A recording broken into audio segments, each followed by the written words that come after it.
આપણું જે રાજકોટ શહેર છે એની અંદર ભક્તિનગર પોલીસ સ્ટેશન વિસ્તારમાં આજી નદીની પેરેલલ જે છે આખો જંગલેશ્વર વિસ્તાર આવેલો છે તેની અંદર આ ડિમોલેશનનું રાજકોટ મ્યુનિસિપલ કોર્પોરેશન દ્વારા આખો કાર્યક્રમનું આયોજન કરવામાં આવ્યું છે, જેની અંદર હાલની ધોરણે જે 2 દિવસ છે એટલે આજે અને કાલે એ જે પણ જગ્યાએ ડિમોલેશન કરવાનું છે એ બધાના ઘરે ઘરે જઈ અને એને સમજાવવાનું ચાલી રહ્યું છે.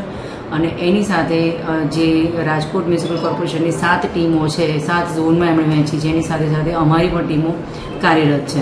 એટલે પોલીસ, આરએમસી, ફાયર બ્રિગેડ અને મેડિકલ ટીમ એ સંયુક્તપણે મળીને અત્યારે કામ કરી રહ્યું છે.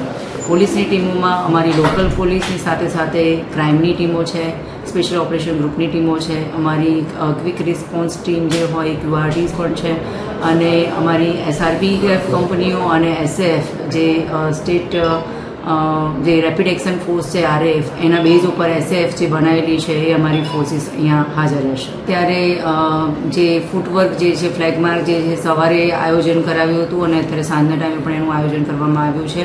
જે એમને કોઈને પણ તકલીફ હોય અને કોઈને પણ એવું ના લાગે કે ભાઈ કોઈને ઉશ્કેરણીજનક કોઈ એને હેરાન ના કરે, એના માટેનું આ આખું આયોજન છે.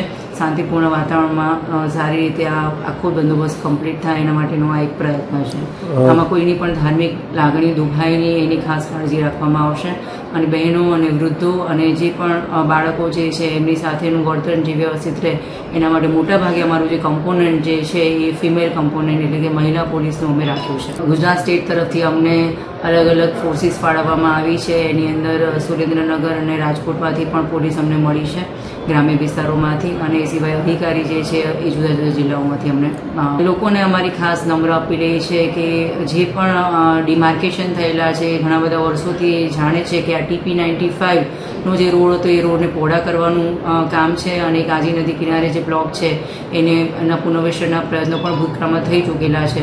તો જે સ્વયંભૂ રીતે પોતાના ઘર ખાલી કરી રહ્યા છે કે તોડી રહ્યા છે એને તંત્ર મદદ કરી રહ્યું છે. અને એ સિવાય કોઈને બીજી મદદની પણ જરૂર હોય તો એ તરત જ અમને કહી શકે છે. અને બાકી ધાર્મિક ભાવના બધાની કોઈ પણ દુભાય નહીં. અહીંયા હિન્દુ અને જેના પણ ધાર્મિક સ્થાનો છે એમાં પણ ખાસ કાળજી રાખી અને આગળ કાર્યવાહી કરવાના છે.